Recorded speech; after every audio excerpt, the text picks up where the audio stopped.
안녕하세요. TV에서나 나올 법한 일이 저에게도 벌어져서 너무나 놀란 마음을 금치 못하고 이렇게 사연을 작성하게 되었습니다. 저는 굉장히 힘들게 살아온 한 여자였어요. 20살 때부터 파출부 일을 했다고 하면 믿으실 수 있을까요? 어린 나이에 부모님을 잃고 동생들을 돌보면서 저의 젊은 시절이 통째로 날아갔다고 해도 과언이 아니었어요. 매일 눈물로 밥을 짓고 또 몸이 부서질 것 같은데도 식당에 나가서 서빙 일을 하니까 손가락 마디마디가 같은 또래의 여자들에 비해서 정말 소뚜껑처럼 두꺼웠어요. 저의 손을 본 한 손님이 아니 이렇게 젊은데 무슨 손가락은 농사 짓는 노인네보다 더 두꺼워? 이래서 시집을 갈 수 있겠어? 라고 하는 겁니다. 그게 얼마나 상처였는지 몰라요. 매일 남들에게 손을 보이기 싫어서 여름에도 긴팔을 입고 소매로 손가락을 가렸죠. 그게 반복이다 보니까 저는 늘 마음이 상처투성이었고 하루하루 사는 게 참 힘들었습니다. 뭐라 설명할 수 없을 정도로 막연한 나날들이 지속되었고요.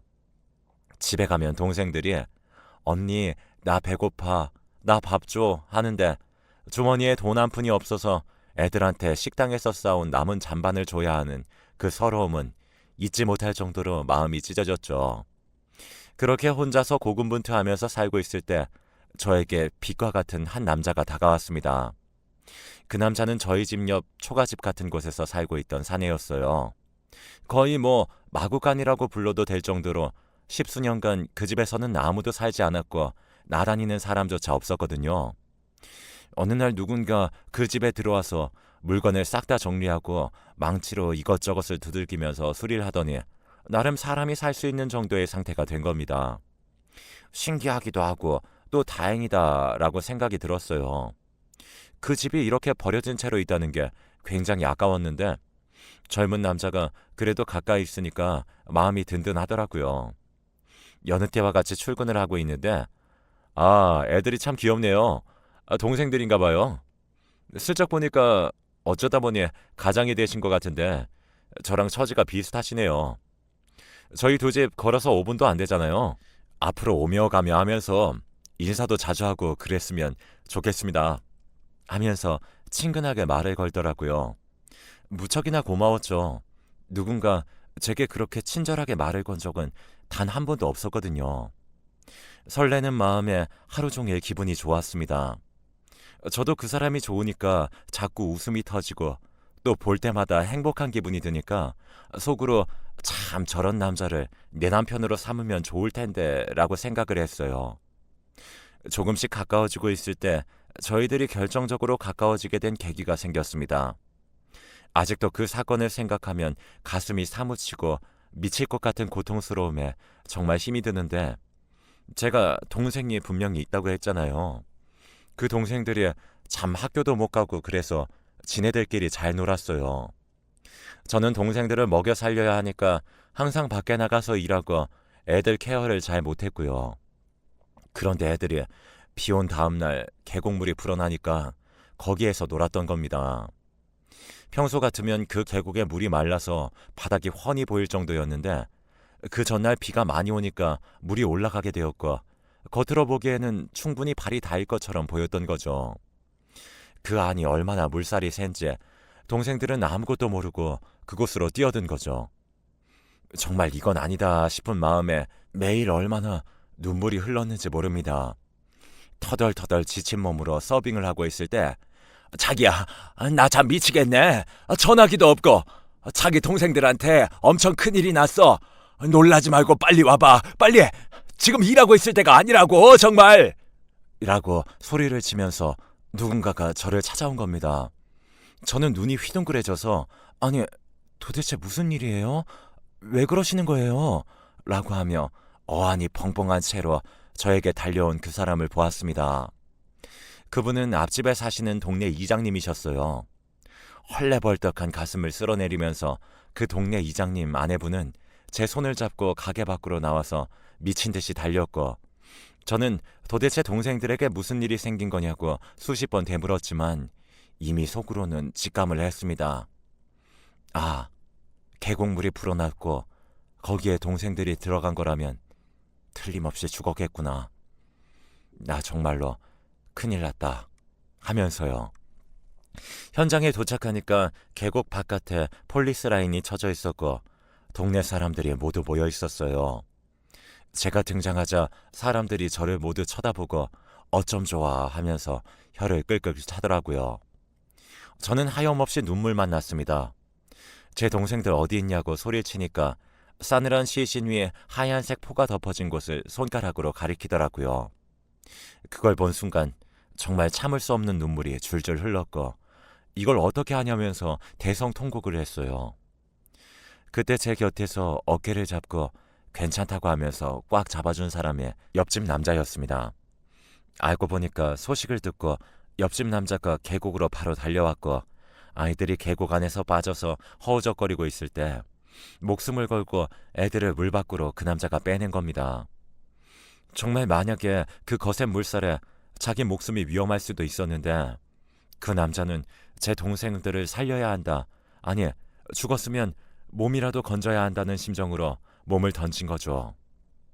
이미 물 밖에 나왔을 때는 동생들은 숨이 멎은 상태였고 그 남자는 안간 힘을 다해서 인공호흡을 했지만 달라지는 건 없었습니다. 그저 죽은 동생들은 더 이상 돌아오지 않을 거고 저는 한순간에 동생들을 잃은 허망한 삶 속에 빠진 비참한 여자가 되었을 뿐이었죠. 저는 어떻게 하면서 가슴을 냅다치기 시작했고 정말로 너무너무 힘들었습니다. 그 남자는 미안해요. 내가 꼭 살리고 싶었는데 그러지 못했어요. 정말로 당신 동생들 내가 살리고 싶었는데 애들이 너무 어리고 아무것도 모르니까 어른들 없는 사이에 기어이 계곡에 들어가고야 말았던 것 같아요. 앞으로 정말 모르겠네요. 라고 말하는데 저는 그래도 제 동생들 시신이라도 찾을 수 있게 해주셔서 무척이나 감사합니다. 라고 하면서 마음을 추스렸어요. 정말로 부모님 지병으로 떠나보내고 남은 가족마저 떠나보내니까 미칠 것 같은 힘든 감정이 쏟아지더라고요. 너무나도 힘든 마음을 도저히 숨길 수가 없어서 저는 안 좋은 선택을 하려고 했습니다. 그래, 동생들 때문에 살았는데 동생들이 죽으면 난 앞으로 어떻게 살겠어. 절대로 살 수가 없지. 라고 생각하며 연탄을 사두었어요. 그런데 옆집 남자가 제 집에 갑자기 와서는 아니, 연탄도 안 떼는 사람이 집에 왜 연탄이 있어요? 하면서 그 연탄을 발로 팍팍 부수는 겁니다. 내가 동생들 못 살려서 진짜로 미안해요. 그런데 나 당신 없으면 안 돼요. 내가 당신 좋아하는 거 몰랐죠? 당신이 얼마나 매력적인 사람인지 아직 당신은 잘 모르는 것 같아. 당신 진짜로 매력적이고 너무나 사랑스럽고 착한 사람이야. 이렇게 갑자기 떠나면 나 진짜 내 심장은 도저히 견딜 수가 없을 정도로 아플 거야. 무슨 말인지 알아요? 그러니까 제발 당신 죽지 말아요. 지금 가슴이 찢어질 듯 아픈 거 다 알아요. 나도 안다고. 그런데 그러지 마. 하면서 그 굵은 손으로 저를 잡고 펑펑 우는 겁니다. 얼마나 슬펐는지 몰라요. 왜 나한테 이런 시련이 온 건지 싶었지만 그래도 한 사람이 나를 정말로 많이 사랑해주고 나 없으면 죽겠다는 말을 해주니까 그게 참 위로가 되더라고요. 그래, 날 이렇게 위로해주는 사람이 또 있었구나. 그러면 내가 힘내서 살아야지. 그래, 세상에 나 혼자 남겨진 건 아니었어. 나 정말로 힘내서 살 거야. 하면서 주먹을 불끈 쥐고 다시 살아보겠다고 하면서 그 남자의 손을 잡았어요. 그렇게 저희는 정말로 많은 이야기를 나누었어요. 서로 어떻게 살았는지 수다를 떨면서 이야기를 했었죠. 그 남자는 고아로 살다가 막노동을 하면서 입에 풀칠을 하고 있었는데 서울살이가 너무나 서럽고 험해서 이 동네로 무작정 내려온 거라고 하더군요. 복덕방 아저씨 도움을 받아서 주인이 집을 사놓고 서울로 올라가느라 10수년간 비어있던 집을 아주 싸게 월세를 받게 되었고 거기서 집을 수리하면서 지금처럼 살고 있었던 거였죠. 그 남자도 외로움에 허덕이던 찰나에 저를 보게 된 거고 제가 굉장히 착하고 심성이 고운 것처럼 느껴져서 제게 말을 건 거였죠. 그리고 저와 가까워지고 싶어서 무슨 일이 생기면 잘 해결해줘야겠다 생각을 했을 때 제가 그런 일을 당한 거였고, 그 일로 인해서 제가 무척이나 힘들어하니까 저를 평생 지켜주고 싶다 이런 생각을 한 거죠. 그러면서 그 남자는 저에게 우리 어차피 혼자고 외로운 삶이니까 합쳐서 살자. 누가 뭐라 하든 우리 둘이 잘 의지하고 살면 어떻게든 이 어려운 상황을 헤쳐나갈 수 있을 것 같다 라고 말을 하는 거였어요. 저는 너무나 고마워서 눈물이 뚝뚝 나면서 알겠다고, 그럼 나 당신 말 듣고 당신 어깨에 기대서 이 무거운 짐을 덜겠다고 했습니다. 그렇게 저희는 결혼식이나 이런 건 하지 않고 부부가 되었고 함께 살게 되었습니다. 그래도 혼자보다 같이 뭔가를 하니까 하루하루 행복하고 또 기분이 좋더라고요. 그 남자 덕분에 동생을 잃은 아픔을 훨씬 더 빨리 극복할 수 있었고 어느 정도 안정이 될 수 있었습니다. 세월이 지나서 저와 그 남자 사이에 아이가 생겼고 저희는 일을 열심히 한 덕에 안정적으로 입에 풀칠을 할 수 있게 되었어요. 이렇게 되다 보니까 어느 순간 저는 행복해지더라고요. 마음도 편해지고요. 그래서 정말 남편의 얼굴을 볼 때마다 벅참이 올랐습니다. 나를 구렁텅이에서 끌어올려 주다니, 이 남자 정말로 내게는 평생의 힐링이다 하면서요. 막 손이 덜덜 떨릴 때마다 내 곁을 지켜주고 든든하게 나의 버팀대가 되어주는 그 남자, 진짜로 하늘의 별이라도 따다 바치고 싶을 정도로 너무나 고마웠어요. 그런데 그렇게 앞으로 정말 행복할 나날들만 남을 줄 알았던 저에게 믿을 수 없을 정도로 고통스러운 순간이 또 오게 되었습니다. 제 아들이 7살이었을 거예요. 동네 애들이랑 같이 계곡에 갔었습니다. 거기에 동네 애들 엄마도 동행했기에 저는 계곡에 대한 트라우마가 있었지만 그래도 어른이 있으니까 아이들이 안전하게 놀 거라고 생각을 했어요. 그때 제가 너무나 피곤해서 아들이 노는 걸 보지 못하고 그냥 잠에 들었거든요. 그런데 갑자기 아들과 함께 계곡에 간 그 아들 친구의 엄마가 인정씨, 어떻게 해? 남준이가 물에 빠졌어. 빨리 좀 나와봐 하면서 문을 두들기고 도움을 요청하는 겁니다. 물에 빠졌다는 소리 듣자마자 잠에서 확 깬 저는 뭐냐고, 그게 무슨 소리냐고 말했고, 남편은 저희 아들이요? 하면서 그 계곡으로 바로 달려갔습니다. 손이 파르르 떨리면서 저는 어떻게 해라면서 발을 동동 굴렀고 남편은 바로 계곡으로 뛰어들었습니다. 알고 보니까 아들이 그 안에 있는 물고기를 잡겠다고 하면서 점점 더 깊은 곳으로 들어갔고 발이 삐끗하면서 동네 사람들도 무서워서 안 들어가는 깊은 곳까지 빨려 들어가게 된 거였어요. 그런데 계곡이 깊은 곳은 수심이 엄청 깊고 또 그 안에 물살이 강해서 어른들도 잘못 들어갔다가는 크게 휩싸이는 경우가 있잖아요. 수영을 잘하는 제 남편이 그런 겁니다. 밑으로 빠진 아이를 건지겠다고 잠수를 해서 아이를 끌어올렸는데 아이가 물을 먹고 본능적으로 사람을 꽉 잡고 힘을 주니까 남편도 몸에 힘이 빠져서 호흡을 못하게 된 거죠. 자연스럽게 그 계곡 밑으로 빠지게 된 거고 나중에 구급대원들이 와서 그 둘을 건져냈지만 저는 그렇게 아들과 남편을 둘 다 잃은 여자가 되었습니다. 동생들도 죽고 도저히 살 수가 없었어요. 아마 말로 다 설명하지 않아도 제 심정을 아실 분들은 아실 거예요. 사랑하는 사람들을 보지 못한다는 게 얼마나 고통스러운 일인지요. 정말로 난 왜 이렇게 된 거지? 하면서 하염없이 눈물만 나왔고 그러면서 이 동네를 떠나야겠다.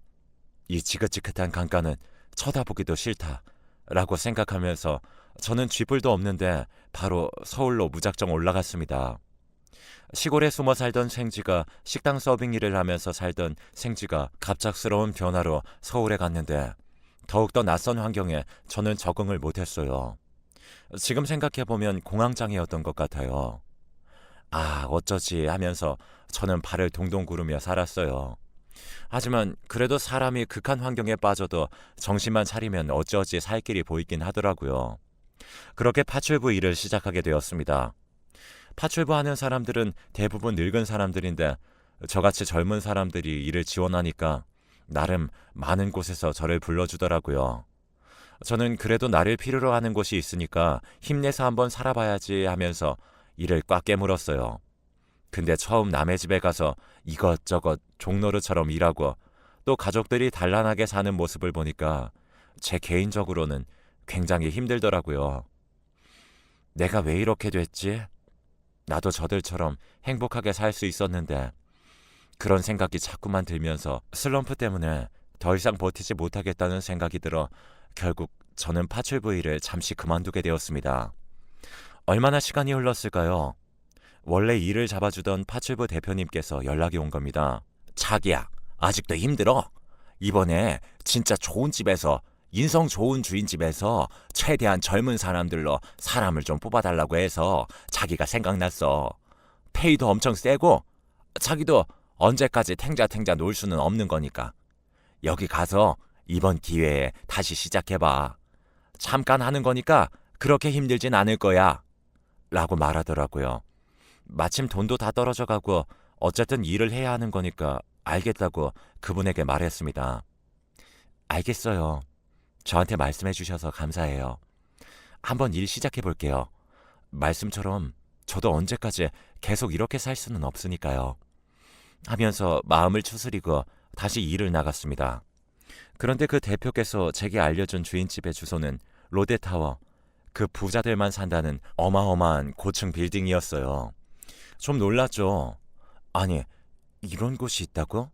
이게 진짜야? 정말로? 하면서요. 되게 위압감이 장난이 아니었어요. 저는 외부인이니까 들어갈 때도 방문록 다 적고 굉장히 무슨 테러리스트 감시하는 것처럼 철저한 보안 속에 그곳을 들어가게 되었습니다. 이렇게 어렵사리 들어간 곳에서 일을 시작했는데 생각보다 사모님이 너무나 좋으신 분이었어요. 몇십억짜리 아파트를 가지고 있는데도 으스대는 것 하나 없이 저에게 무척이나 잘해주시고 저는 그 마음씨에 반해서 매일매일 너무너무 감사하다고 할 정도였죠. 진짜 너무나 좋으신 분들, 어떻게 이런 분들을 만났지 싶어서 참 난 복도 많다고 생각했습니다. 매일 제가 집에 가기 전 냉장고에서 먹을 것들을 바리바리 싸서 주시곤 했거든요. 이런 부분에서 인성이 보인다 싶었죠. 한 달 정도 일했을까 평소에는 보지 못했던 남편분과 그 자제분이 일찍 집에 온다고 저에게 밥을 좀 해달라고 하는 겁니다. 추가 근무 시간은 돈으로 주겠다고 하면서요. 저는 알겠다고 당연히 그러겠다고 말했어요. 한참 일을 하고 있었는데 집에 누가 들어오는 겁니다. 그 집 남편분과 자제분이요. 그분들은 바로 방에 들어가서 씻었고 저는 얼굴을 제대로 보지 못한 채 인사를 한 뒤 다시 갈비찜을 만들었어요. 요리가 끝나고 식탁에 세팅한 다음에 나와서 드시라고 했습니다. 그때 남편분과 자제분이 나오시는데 저는 정말로 심장이 쿵 떨어졌어요. 물에 빠져 죽은 제 아들과 남편의 얼굴과 똑같이 생긴 겁니다. 손이 발발 떨린 저는 인성아 라고 하면서 외쳤어요. 그러자 그 남자는 아니 뭐냐고 갑자기 왜 그러는 거냐고 하더라고요. 저는 자초지종을 설명했죠. 다름이 아니라 몇 년 전에 죽은 제 남편과 얼굴이 너무 똑같이 생겼어요. 제 남편이 고아인데 가족도 없이 살다가 불쌍하게 떠났는데 갑자기 남편 얼굴과 똑같이 닮은 사람을 보니까 제가 미칠 것 같아요. 그래서 눈물이 나네요. 주책맞게 일해서 죄송합니다. 그러자 그 남자는 엄청 당황하면서 남편분 사진 좀 볼 수 있냐고 자세히 말해달라고 하는 겁니다. 그래서 남편이 초록마을 보육원이라는 곳에서 자라서 혼자 서울에 있다가 시골로 내려와서 나를 만난 거라고 남편이랑 아들 사진이라고 하면서 보여주자 그 사장님은 자기도 초록마을 보육원 출신이라고 하는 겁니다. 그러니까 알고 보니까 그 사장님도 고아 출신이었고 어릴 때 입양되어서 미국에 살다가 양부모님들이 돌아가시고 재산을 상속받아서 한국으로 온 거였어요. 그리고는 다시 까먹은 한국어를 배우고 홍콩이랑 미국을 기반으로 한 사업을 시작하면서 소위 떼돈을 번 겁니다. 그래서 이 삐까뻔쩍한 집에서 살 수 있었다고 하는 거였어요. 제가 아주 어릴 때 양부모님한테 원래 그 보육원에 제 동생이 있었다고 들었습니다. 쌍둥이 동생이라서 양부모님들이 나를 그 아이와 함께 데려오길 원했는데 미국 당국에서 입양은 한 명만 할 수 있다는 조건이라고 해서 몸이 더 약하고 아픈 나를 데려온 겁니다. 라고 말을 하는 겁니다. 저는 말도 안 된다는 생각이 들었고, 그게 정말일까 싶은 생각이 들면서 어떻게 하지 하다가 남편과 아들이 죽었을 때 경찰이 유전자 검사 자료를 채취해 놨던 게 있는데 그걸로 한번 검사를 해보자고 했고 결국 유전자 일치라는 결과가 나온 겁니다. 그러니까 저는 뒤늦게 남편의 가족을 찾은 거였어요. 그것도 기적적인 방식으로요. 그리고 그 남자분은 인터넷 기사에 올라올 정도로 굉장히 능력 있는 사람이었고 스타트업 업계의 백종원으로 불릴 정도로 대단한 사람이었습니다. 제가 얼마나 놀랐는지 몰라요. 남편의 쌍둥이인 그 사장님은 그간 얼마나 힘들게 살아왔냐면서 자기는 사는 것밖에 몰라서 정말로 매일매일 일하느라 자신의 과거를 찾을 생각을 못했는데 어떻게 이러냐고 하면서 통곡을 했죠. 사모님도 정말 이건 말도 안 된다고 하면서 같이 얼싸안고 울었고요. 그 사장님은 동생이 있는 곳에 한번 가보고 싶다고 하면서 저와 함께 남편과 아들의 산소로 갔고 이렇게 험한 곳에 동생이 있다는 게 마음이 너무 아프다고 하면서 수천만을 들여서 좋고 양지 바른 자리를 사서 남편과 제 아들의 묘를 이사시켰습니다. 그리고는 저에게 말했어요. 제가 정말로 가진 게 돈밖에 없는데 어찌 제 동생의 인생을 보상할 수 있겠습니까? 그래도 제가 동생을 찾지 못한 시간 동안 동생 곁을 지켜주고 외롭지 않게 사랑해준 당신에게 조금이나마 보답을 하고 싶습니다. 라고 하면서 사모님과 신중하게 상의한 끝에 거액의 현금 그리고 아파트 입주를 제안하는 겁니다. 저는 아니라고 내가 한 게 뭐가 있다고 이런 거 받냐고 손사래를 쳤지만 그 남자는 그냥 거부하지 말고 받으라고 계속 권유했습니다. 저는 그래도 참 이렇게 말해주는 것 자체가 감사하다고 그러니 현금은 안 받고 아파트 월세로 입주만 하겠다고 하면서 그 제안을 일부 받았습니다. 그래서 저는 시궁창 같던 반지하에서 탈출해서 나름 널찍한 아파트에서 월세로 들어가서 월세는 안 내면서 살게 되었고 어느 정도 삶의 기반이 잡히게 되었어요.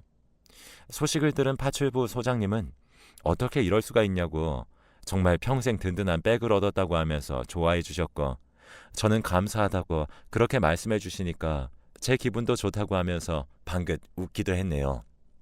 지금은 그분과 정말로 가족처럼 지내고 있고 제가 사모님 집에 놀러와서 함께 영화도 보고 TV도 보면서 파출부와 사모님의 관계가 아니라 정말 친가족처럼 지내고 있습니다.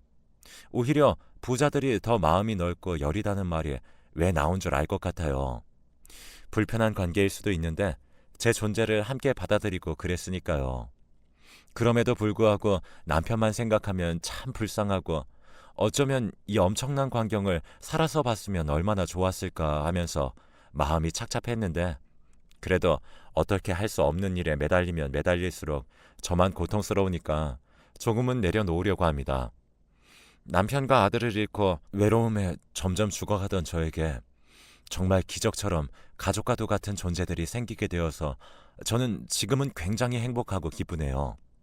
아마 저 같은 인생 사시는 분들이 있을 텐데 절대로 포기하지 마시고 하루하루 살다 보면 또 자기 자신을 숨 쉴 수 있게 해주는 그런 귀한 인연들이 찾아갈 것 같습니다. 제 일을 털어놓으려고 이렇게 사연을 쓴 건데 이렇게 글이 길어지게 되었네요. 어찌 보면 세상이 불공평한 것 같기도 해요. 누구는 세상에서 가장 행복하게 온실 속 화초처럼 살면서 근심 걱정이란 건 모르는 사람처럼 인생을 지냈는데 저 같은 사람들은 맨날 울면서 살고 있으니까요. 그래도 불공평하다고 투덜대면서 남들 짜증나게 하는 것보다는 이렇게 모든 걸 받아들이고 현실을 인정하고 사는 게 좋은 것 같습니다. 그럼 여기까지 저의 사연 들어주셔서 정말 감사합니다. 저는 앞으로 더더욱 헌신하면서 또 하늘에 있는 남편과 동생 그리고 자식에게 떳떳하게 살 수 있도록 노력해 보려고 합니다. 여러분들도 항상 건강 챙기시고 주변에 있는 사람들한테 잘하세요. 저는 그걸 잘 못해서 아직도 후회가 되네요. 꼭 사랑한다고 말하시고요. 여기서 사연 마치겠습니다. 감사합니다.